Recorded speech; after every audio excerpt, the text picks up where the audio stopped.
Welcome to Justice Trial Nexus.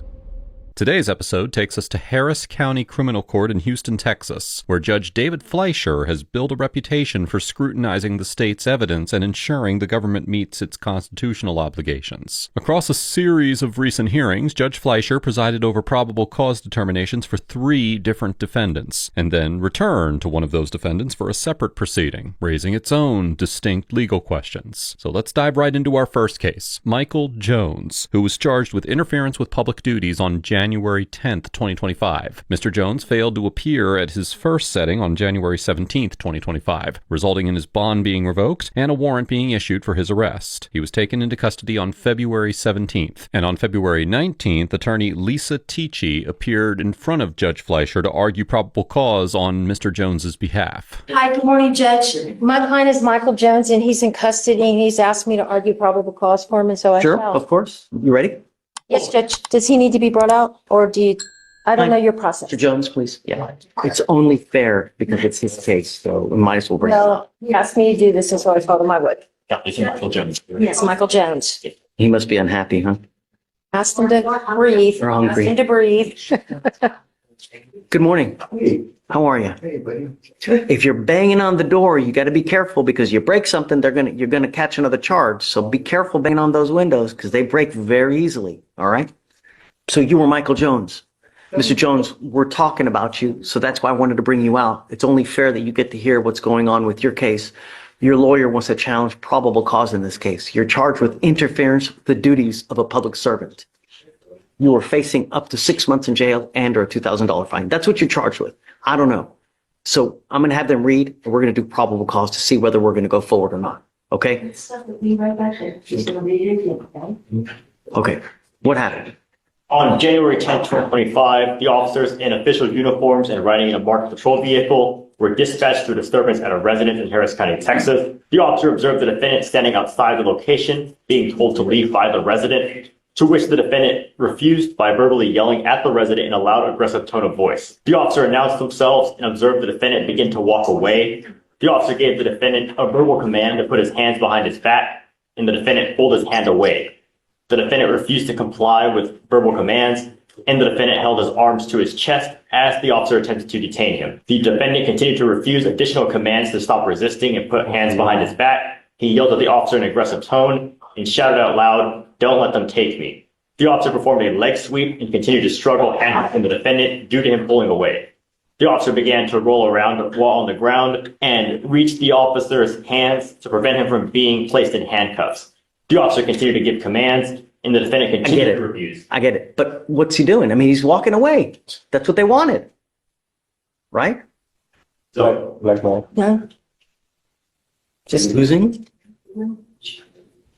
Your Honor, in this case, to read the full dim, it was the disturbance call, and they said they observed him standing outside the above location, being told to leave, and they observed him verbally refuse, and then... Right, but then cops get up there. And then they observed him begin to walk away, and it says they approached Jones and observed he was intoxicated in a public place based on his slurred speech, pupil size, and... Didn't say that. That was in the complete dims, Your Honor. And then it Do you know says... about that? And Yes, aggressive Judge, behavior. but Okay, I go have my ahead. argument prepared. Judge, my argument is exactly what you started to say. There's some sort of disturbance. Somebody's asking him to leave. They're yelling and screaming at each other. Police coming up and saying, "Hey, I'm the police."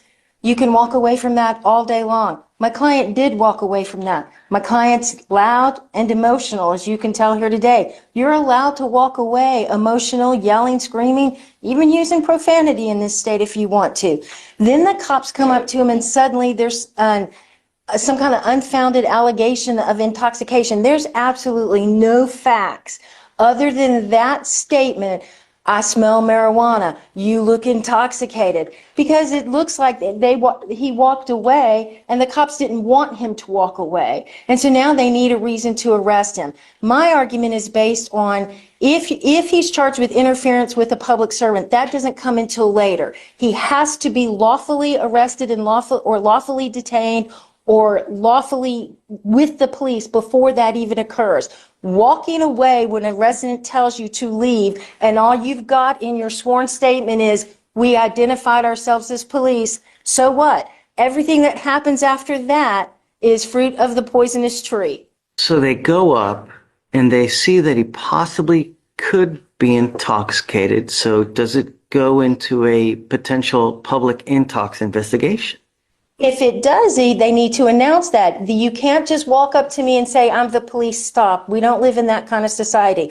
I'm the police, I need to investigate you, so therefore stop all day long. I'm the police, we're investigating, I need you to step aside, sir, so I can investigate this matter all day long. But hey, I'm the popo. The reasonable suspicion we have is they begin to investigate what? So A criminal trespass. they're called, yes, a disturbance, and they saw him yelling, being aggressive, and then as he walked away, that's when they saw. So signs. the trespass investigation ceases because he's leaving. Yes or no? It's not specified to be a trespass, Your Honor. It's specified just to be a disturbance. That's what it is. Okay, but it's a trespass that they're investigating a trespass, right? I mean, for all intents and purposes, isn't that what it is? The investigation begins as a trespass investigation because he's there. Homeowners asked him to leave. He's refused to leave. So cops come and he begins to leave. So at that point, all should have ceased. But the cops go up to try to. Well, in this case, Your Honor, it would be that, yes, he attempted to leave, but once the officers arrived, so they would still need to investigate to determine if the trespass even occurred, to determine, He's leaving. He's walking. He's leaving, right? It's like, here, let me come and mess with you more, That would only, right? So it's like adding fuel to a fire. but they would still have grounds to investigate, and furthermore, with the further signs of possible public intoxication, it would give them further grounds to investigate. That's because they're going up to him to mess with him. Well, they're going up to investigate what they saw him refusing to leave, and he leaves. He only left once they arrived. So with maybe potential fear of apprehension, that's when he decided to leave, which it wouldn't undercut their ability to investigate what they had observed happen in front of them regarding that public or that disturbance that they were called about. They still need to figure out what happened there and if there was a trespass to begin with. Judge, you can't flee a trespass. The way you comply is by fleeing. Well, we don't know it was a trespass, it was a disturbance. We don't always specify the disturbance. I'm going to find no probable cause. You understand? Mr. Jones, be careful, man. We have enough drama in this life, don't we? You don't like to wear orange, do you? Be careful where you go. Be careful what you do. Everyone's always out to get you, man. Don't let them. All right, man. Good luck. Thank you. Unless you. I didn't hear what happened. The state charged Mr. Jones with pulling his hands away from officers who were attempting to place him in handcuffs, thereby interfering with an officer in the performance of his duties. The officers were dispatched to the location on a disturbance call after a resident asked Mr. Jones to leave, and he refused. However, by the time officers arrived, Mr. Jones had begun walking away. Defense attorney Tichy argued, and Judge Fleischer agreed, that once Mr. Jones started to leave, the basis for any trespass investigation had evaporated. Under Section 30.05 of the Texas Penal Code, criminal trespass requires that a person remain on property after receiving notice to depart. If Mr. Jones was in the process of leaving when officers arrived, Judge Fleischer reasoned that there was no trespass occurring and no reasonable articulable suspicion of one, which meant officers had no lawful basis to detain Mr. Jones. Under Section 38.15 of the Texas Penal Code, interference with public duties requires that the defendant obstruct an officer who is performing a duty or exercising authority imposed or granted by law. If the detention itself lacked legal justification, then Mr. Jones pulling his hands away or taking an action to interfere with an unlawful detention could not form the basis of a criminal charge. Accordingly, Judge Fleischer found no probable cause, and the case was dismissed. On March 27, 2025, defendant Brandon Deshawn was charged with reckless driving. A probable cause hearing was scheduled in front of Judge Fleischer on April 4th, 2025. You are Mr. Deshawn. Sir, you're charged with reckless driving. You're facing up to 30 days in jail and or a $500 fine. We are going to do probable cause. You have the right to remain silent. Anything you say can and will be used against you. You have the right to have an attorney present. If you cannot afford one, one will be appointed to you, sir. Your Honor, on March 27, 2025, in Harris County, Texas, a law enforcement officer observed a vehicle make an improper turn, nearly causing an accident with the vehicle turning next to him by turning into the wrong lane. The defendant then traveled 88 miles per hour in a 50-mile-an-hour zone and made an unsafe lane change while speeding. What? That's it? Yes, Your Honor. The information, the charging instrument alleges that the reckless driving is based on a willful and wanton disregard for the safety of persons by driving more than 35 miles over the posted speed limit.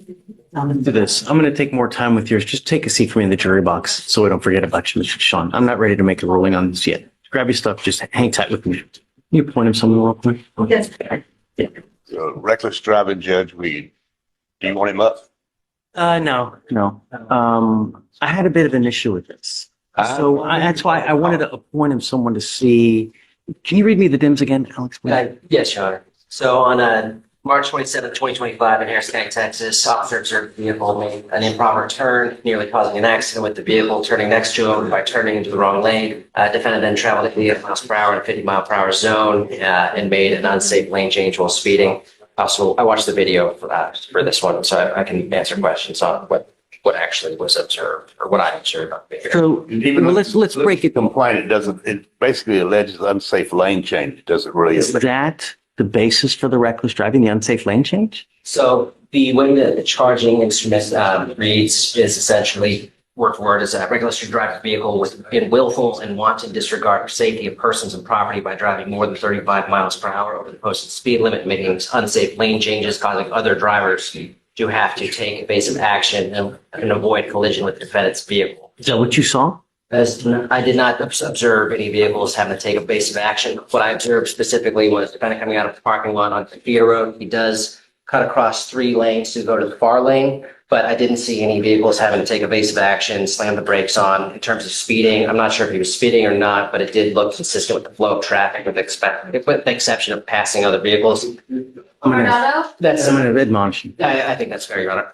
Come up. Who is it again? Brandon. Mr. Deshawn, do you watch the news? Yes, sir. Do you really? Do you really watch the news? Every single day in our county, someone dies because of a boneheaded move that's made in a car.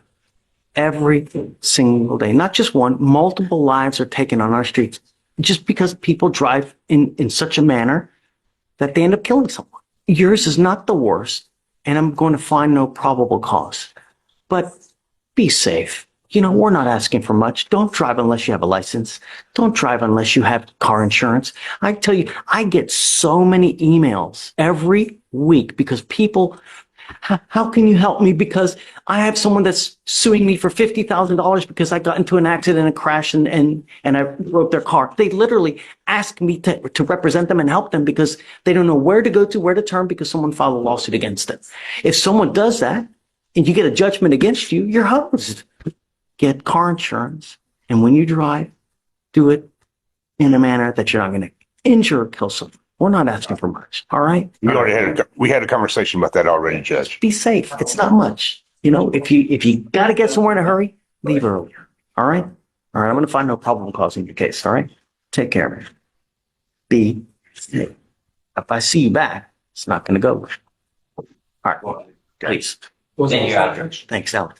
Mr. Deshawn was initially accused of driving more than 35 miles per hour over the posted speed limit while making unsafe lane changes, causing other drivers to take evasive action to avoid a collision. However, when Judge Fleischer pressed the prosecutor on what the footage actually showed, the prosecutor acknowledged that Mr. Deshawn cut across 3 lanes, but stated that he did not observe any other vehicles taking evasive action or slamming their brakes. As for the speeding allegation, the prosecutor conceded that Mr. Deshawn's speed appeared consistent with the flow of traffic, with the exception of passing other vehicles. Under Section 545.401 of the Texas Transportation Code, reckless driving requires a showing that the defendant drove in willful and wanton disregard for the safety of persons or property. That standard demands more than aggressive or careless driving. It requires conduct rising to the level of a conscious indifference to the risk of harm, with the prosecutor's own account of the footage failing to support the 2 core factual allegations in the charging instrument. Judge Fleischer found that the evidence did not support the charge, finding no probable cause, and the case was dismissed. The next hearing took place on December 4th, 2024, involving defendant Genesis McCollum, who had been charged with making a terroristic threat to a family or household member on November 15th, 2024. At the time that the charge was filed, Mr. McCollum was already out on bond in 2 other cases, a failure to identify charge filed in September of 2024, and an unlawful carrying of a weapon in a prohibited place proceedings charge filed in May of 2024. The case came before Judge Fleischer on the issue of probable cause for the terroristic threat charge. Judge, I'd like to challenge PC on this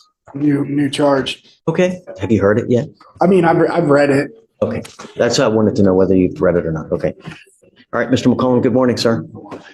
Number one, don't email me. That's not a good thing, man. Really, because I'm supposed to be neutral, detached.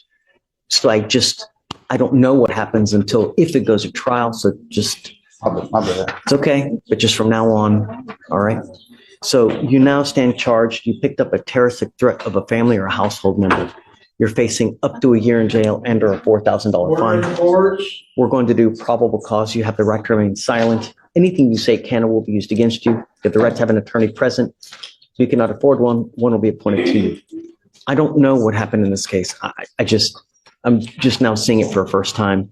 All I know is that you're on bond for this case, for another case, and now you picked up a new one. So let's go forward and. Officers were dispatched to a residence in Harris County, Texas. Complaining witness showed officers text messages ranging from May 2024 to November 2024, where the defendant sent her photos of guns and threatened to shoot the complaining witness and their child. Defendant also stated he would shoot up her house and hoped that he would hit her and the child. When is the statement that he was going to shoot up the house? Was that from May and that he's just investigating this? Because that's not a terroristic threat. But if it was an active thing where he was. Well, it looks like the offense. So per the offense report, the actual offense took place on November 8th. Okay. But I believe that she showed them old text messages. Okay, so when was that statement that I'm going to shoot up the house and yada, yada? Sure, take your time. And Judge, while they're looking, it's not alleged when the statement was. Not only that, it's not reported till 3 days later. In the reviewing the text messages that have been submitted, there's not a single text message that has that specific threat in it. Well, I don't know. I mean, it's the state's burden to show, I don't know, but terroristic threat has to be an immediate fear of harm. So I don't see an actual date in the offense report. I personally have not reviewed the text messages in this case, Judge. I don't see a date of the actual threat. That's not a good thing. I mean, who knows when that statement was made? Could have been made 2 years ago. Could have been made yesterday. Yeah, I agree with you, man. I mean, if you don't have anything else, then that's it. Okay, I'm going to find no probable cause. Mr. McCollum, we're not asking much, man. We want our streets to be safe. I'm going to do everything in my power to protect the streets, right? If I find that you're a problem, if they call back and it continues to happen, it's not going to go well. Life is way too short to live in a 6x9 box. There are a lot of great people in life. There's a lot of bad people in life. And if you have a relationship with a so-called person that brings out the worst in you, then don't have a relationship with this person. There's a gajillion and one fish in the sea. It's not worth it to have someone rap you so bad that you make and say things that make you go to jail. It's not worth it. Do you understand? Now, don't have contact with this person because it's just not going to end well. All right. All right. So I'm going to continue bond. I'm not going to revoke your bond on this case now because I'm finding no probable cause, but just behave. It's not hard. Be nice. All right. Okay. Judge. For sure. The state claimed that Mr. McCollum sent the complainant text messages containing photos of guns and threats to shoot her and her child, as well as a threat to shoot up her house. Under Section 22.07 of the Texas Penal Code, a terroristic threat requires that the defendant threaten to commit an offense involving violence with the intent to place a person in fear of imminent serious bodily injury. When Judge Fleischer pressed the prosecutor on the timing of the threat to shoot up the complainant's house, the prosecutor could not identify a date for that statement in the offense report. Defense counsel further noted that none of the submitted text messages actually contained that specific threat, and the prosecutor acknowledged they had not personally reviewed them. Now, the absence of a date created two distinct problems. First, without knowing when the threat was made, there was no way to establish that the complainant was placed in fear of imminent harm, as the statute requires. Second, Judge Fleischer noted that the threat could have been made 2 years prior, which would place it outside the 2-year 2-year statute of limitations for misdemeanor offenses under Section 12.02 of the Texas Code of Criminal Procedure. With the state unable to establish when the threat was made or produce the text messages containing it, Judge Fleischer found no probable cause, and the case was dismissed. On December 17, 2024, just 3 days after Judge Fleischer's no probable cause finding on the terroristic threat charge against Mr. McCollum, Harris County Pretrial Services filed a bond condition violation report in his failure to identify case. Pretrial Services reported that Mr. McCollum's GPS monitoring device had been offline since December 14, 2024, rendering them unable to track his location. The court ordered Mr. McCollum to appear in front of Judge Fleischer on December 18, 2024, to address the violation. I'm not happy with you. You have a monitor on your ankle. It's been dead. Is it still dead now? I keep my charger with me. I keep it with me wherever I go. But my ankle monitor is messed up. They said it's not functioning. So sometimes. Felicia, tell me what's going on with Mr. McCollum now. I believe on the 2nd, we lost service until the 5th. And then it came back on. And then on the 8th, his last court date, it went off again for about 6 hours. I reached out to get the specific times, but I haven't heard back yet on that. But it was off for a confirmed 6 hours. And we have received signals since then back. Yeah. And we send messages out to tell them to report 49 to have the device inspected as well. And if they have any issues with that, they're instructed very thoroughly to let us know. Yeah, I keep my charger with me though. But I think it's something wrong with my thing because the thing got off and it gets wet when I get in the shower.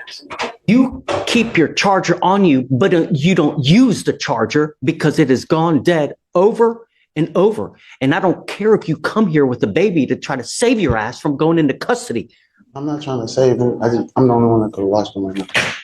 What's going to happen if you go to jail? These are things that you think about when you're in the free world and when you have bond conditions. Because when you break the bond conditions, what happens to you?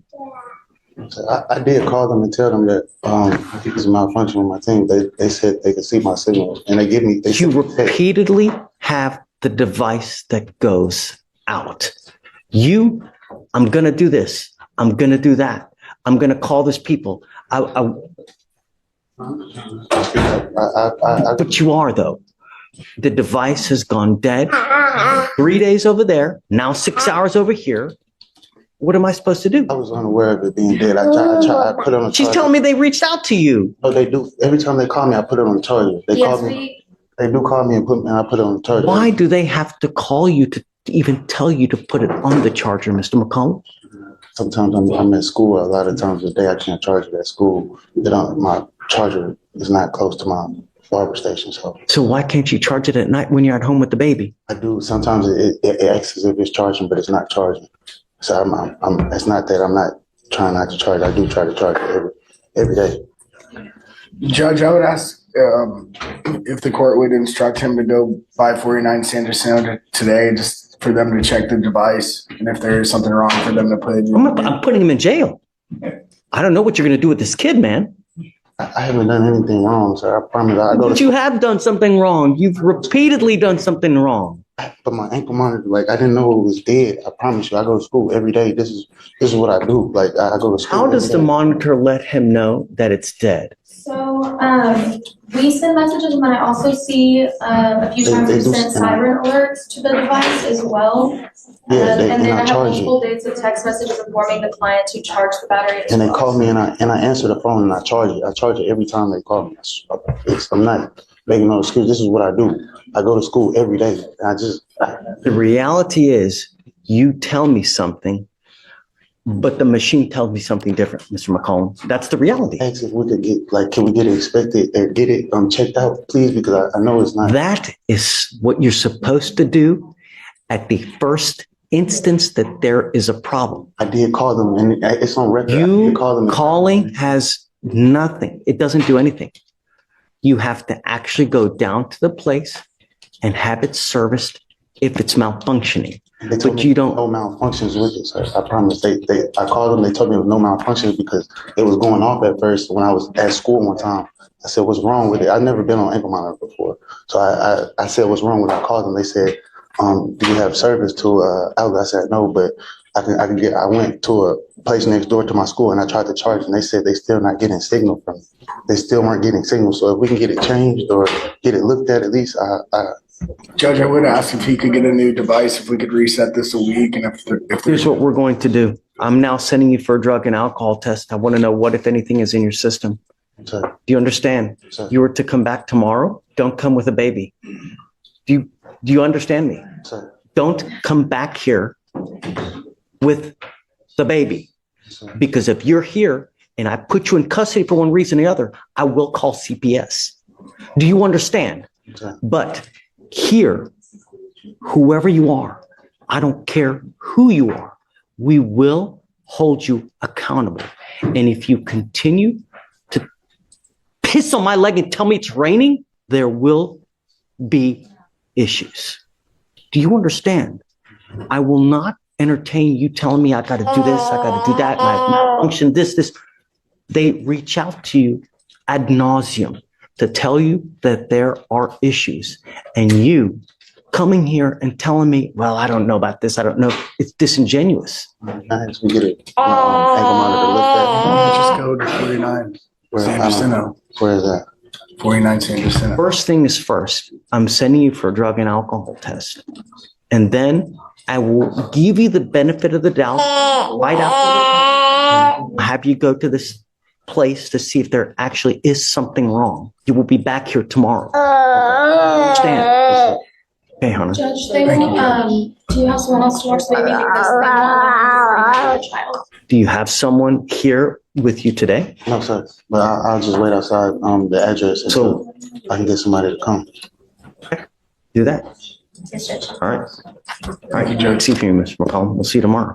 Mr. McCollum was accused of repeatedly allowing his GPS monitoring device to go offline in violation of his bond conditions, which required him to comply with GPS monitoring. Under Article 17.40 of the Texas Code of Criminal Procedure, a court may impose any reasonable condition of bond related to the safety of the community or the defendant's appearance in court, including electronic monitoring, and may revoke bond when those conditions are violated. Mr. McCollum attributed the dead device to malfunctions and difficulty charging it at school. However, pretrial services reported that they had sent repeated text messages and siren alerts instructing Mr. McCollum to charge the device. Judge Fleischer was skeptical, but rather than immediately revoking bond, he ordered Mr. McCollum to submit to a drug and alcohol test and then directed him to report to pretrial services to have the device inspected and then return the next day for a follow-up. Court records show that the failure to identify case was dismissed 2 days later on December 20th, 2024, with the state indicating that it intended to use the charge as punishment evidence in another proceeding rather than pursue an independent prosecution. The cases examined in this episode illustrate the function that the judiciary serves in the criminal justice system. In each of the probable cause hearings, Judge Fleischer scrutinized whether the facts presented by the state actually supported the elements of the charged offense, whether a defendant who was already leaving a property could be lawfully detained for trespass, whether text messages of undetermined age could establish the imminent fear required for a terroristic threat, and whether driving that appeared consistent with the flow of traffic truly amounted to reckless disregard for the safety of others. In several instances, the state's own account of the evidence failed to satisfy the statutory requirements of the charged offense, and the charges were dismissed at the earliest stage of the process. On the other hand, the bond condition violation hearing that we reviewed showed that Judge Fleischer was just as willing to hold a defendant accountable when the facts supported it, declining to accept explanations that the evidence contradicted, and making clear that leniency has limits. Taken together, these proceedings reflect what principled judicial oversight actually looks like: a judge who follows the facts and applies the law even-handedly, neither reflexively deferring to the state nor extending unwarranted benefit of the doubt to the defense. Let us know if there is a case or courtroom interaction that you would like us to explore in the comments below. Thank you for watching, and don't forget to like and subscribe so we can help foster a more informed society.